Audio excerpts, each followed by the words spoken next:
दुनिया में हर देश के लिए आजादी सबसे बड़ी होती है। हर देश के लिए वो दिन खास होता है जब उसने गुलामी की जंजीरों को तोड़ा और अपने झंडे को आसमान में लहराया। लेकिन क्या आप जानते हैं कि 15 अगस्त की ये तारीख सिर्फ भारत की नहीं है, दुनिया के कई और देश भी इसी दिन अपना आजादी का दिन या राष्ट्रीय दिन मनाते हैं।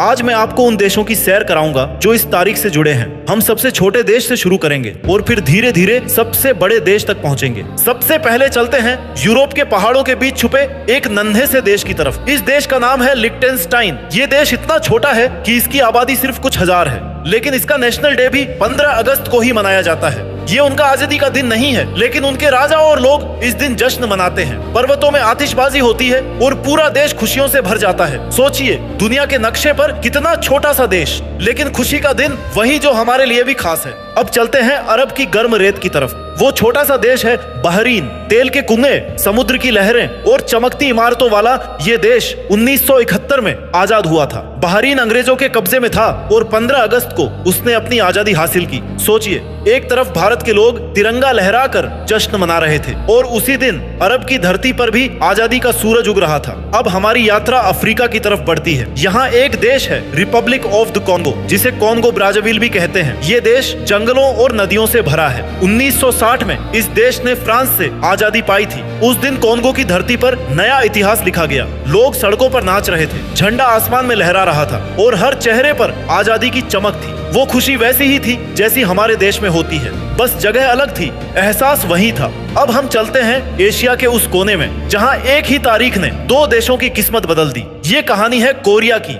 आज वो दो हिस्सों में बंटा हुआ है, उत्तर कोरिया और दक्षिण कोरिया, लेकिन आजादी का दिन दोनों के लिए एक ही है, 15 अगस्त 1945। सबसे पहले चलते हैं उत्तर कोरिया की तरफ। आज भले ही ये देश रहस्यों और विवादों में घिरा हो, लेकिन उस दिन की याद वहां भी जिंदा है। दूसरे विश्व युद्ध के खत्म होते ही उत्तर कोरिया ने जापान की गुलामी से आजादी पाई थी। वो दिन वहां भी जश्न का था। लोग अपने अपने तरीके से खुश थे, क्योंकि आजादी सबसे बड़ी नेमत है। इसके बाद आता है दक्षिण कोरिया। आज ये देश दुनिया में अपनी तेज तकनीक और के पॉप म्यूजिक के लिए मशहूर है, लेकिन 1945 में ये भी गुलामी की जंजीरों में जकड़ा था। जापान से आजादी पाकर वहाँ भी लोग सड़कों पर उतर आए थे। इस दिन को वहाँ ग्वांगबोकजोल कहते हैं, यानी रोशनी की वापसी का दिन। सोचिए, एक ही तारीख, एक ही खुशी, बस जगह अलग अलग। और अब आते हैं उस देश की तरफ जो इस तारीख का सबसे बड़ा चेहरा है, हमारा अपना भारत। 15 अगस्त 1947 ये सिर्फ एक तारीख नहीं थी, ये हमारी सभ्यता का पुनर्जन्म था। सदियों की गुलामी के बाद, सदियों की पीड़ा,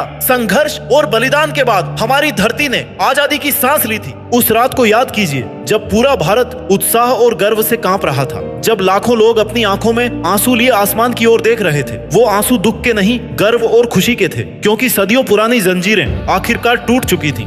सोचिए, सदियों तक ये धरती गुलामी झेलती रही, कभी मुगलों की हुकूमत, कभी अंग्रेजों की चालें। हमारे अपने घर में हमें ही कैदी बना दिया गया था। हमारी धरती लूटी गई, हमारे किसानों की मेहनत छीनी गई, हमारे हाथों से कारीगरी छीनी गई, और जब भी कोई आवाज उठाता तो उसे जेल में डाल दिया जाता या फिर फांसी के तख्ते पर चढ़ा दिया जाता। लेकिन भारत कभी नहीं झुका। कभी भगत सिंह ने हंसते हंसते फांसी को गले लगाया, कभी चंद्रशेखर आजाद ने खुद को गोली मारकर आजादी की लौ को जलाए रखा, कभी नेताजी सुभाष चंद्र बोस ने गरज कर कहा, तुम मुझे खून दो, मैं तुम्हें आजादी दूंगा। कभी हजारों साधारण लोगों ने, जिनके नाम इतिहास की किताबों में नहीं, अपने खून और पसीने से आजादी की नींव रखी। वो साल जिसने इतिहास को बदल दिया। 14 अगस्त की रात से 15 अगस्त की सुबह तक भारत ने गुलामी की अंधेरी सुरंग पार कर ली थी। लाल किले की प्राचीर पर तिरंगा लहराया और दुनिया ने सुना, भारत अब आजाद है। सोचिए उस पल को जब दिल्ली की हवा में तिरंगे की खुशबू फैली होगी, जब गंगा और यमुना की लहरों ने भी गर्व से झूमकर इस दिन का स्वागत किया होगा, जब हर गली, हर मोहल्ला, हर गांव में लोगों ने सीना तान कर कहा होगा, आज हम आजाद हैं। लेकिन ये आजादी सिर्फ एक दिन में नहीं आई, इसके पीछे था संघर्ष, त्याग और बलिदान। कितने परिवार उजड़े, कितनी माताओं ने अपने बेटे खोए, कितनी बहनों ने अपने भाई खोए।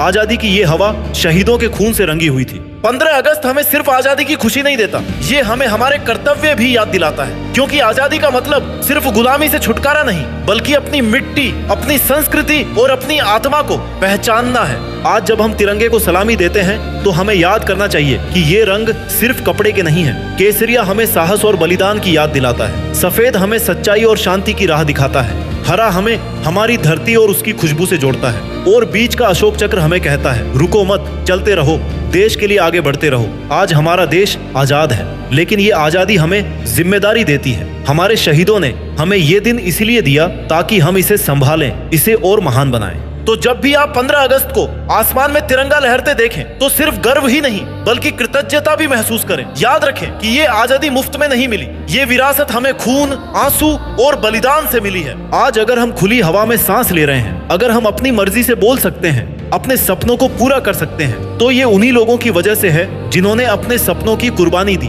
15 अगस्त सिर्फ एक तारीख नहीं, ये हमें याद दिलाता है कि हम भारतीय हैं और हमारी मिट्टी में वो ताकत है जो किसी भी मुश्किल को हरा सकती है। तो आइए इस दिन हम सिर्फ तिरंगा ही ना लहराएं, बल्कि ये भी ठान लें कि इस आजादी को हमेशा सुरक्षित रखेंगे। अपने कर्म, अपने काम और अपने इरादों से अपने देश को और भी महान बनाएंगे, क्योंकि असली आजादी तभी है जब हम अपने देश को वो ऊंचाई दें जिसके वो हकदार है। जय हिंद, वंदे मातरम।